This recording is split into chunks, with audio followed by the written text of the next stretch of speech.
Hello. So usually I'm the ever hopeful optimist. Not today. Got the cylinder head back on the passenger side. Do I think this thing's going to start at the end of the day? No. Do I think cylinder 2 is fixed? Also probably no. There's a very good chance this engine's coming back out of the truck. But I'm going to roll those dice. I'm going to button everything back up and I'm going to try anyways. I am not smart. First order of business today is taking out that broken bolt. That's right, we have another broken bolt. But it's basically turned itself into a stud, so I think with a couple of lock nuts, we might be able to just twist it on out of there. Well, let's find out. But, before we get down to business with that, I guess we'll go and do a rundown of what I'm going to be doing. So,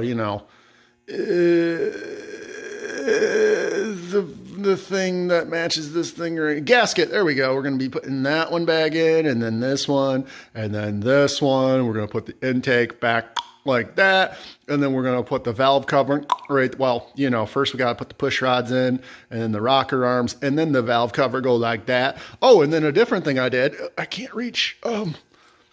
Yay, I fixed that guy right there too. Ooh, we got grounding. So, yeah.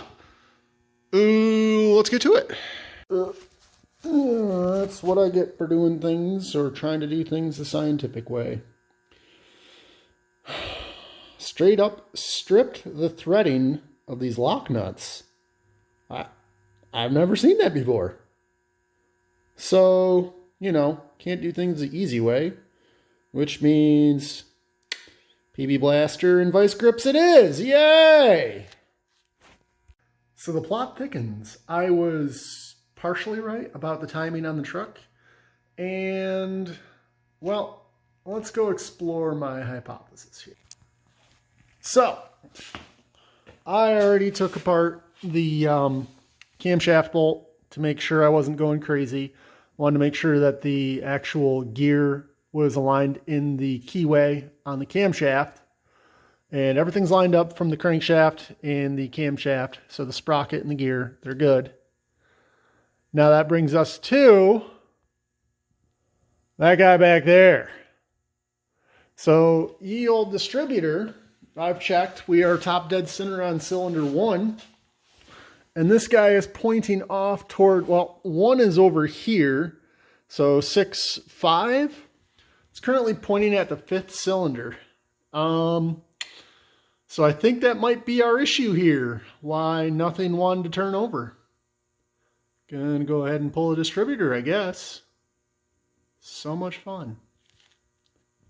So unfortunately, I have to take the head back out because that's going to be the only way I can realistically pull that broken ass bolt out of the exhaust little side thingy right here-ish. Fuck. I was so happy with how it went in there too.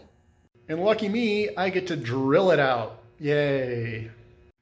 So I did the smart thing and took the head out so I could actually work on that broken off bolt that became a stud.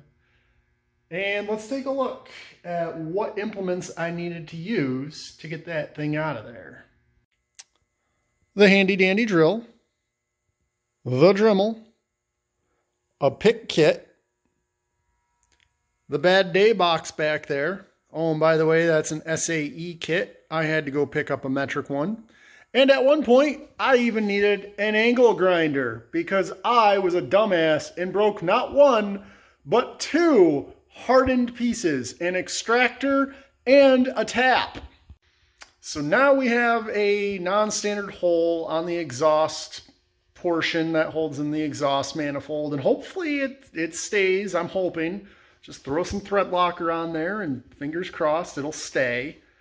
But yeah, now I can actually start slapping this thing back together again. Woo! All right, so everything's probably going to happen. Everything's going to happen off camera, or at least tonight it is. I'm going to try and put the head back on, and maybe the intake. So yeah, intake manifold. I'm going to try and get those done tonight, and then we will catch back up tomorrow. Hoping tomorrow we'll put it all back together, and then we'll do a compression test on cylinder 2. And if everything's gravy, then we're going to keep on rolling and see what happens from there.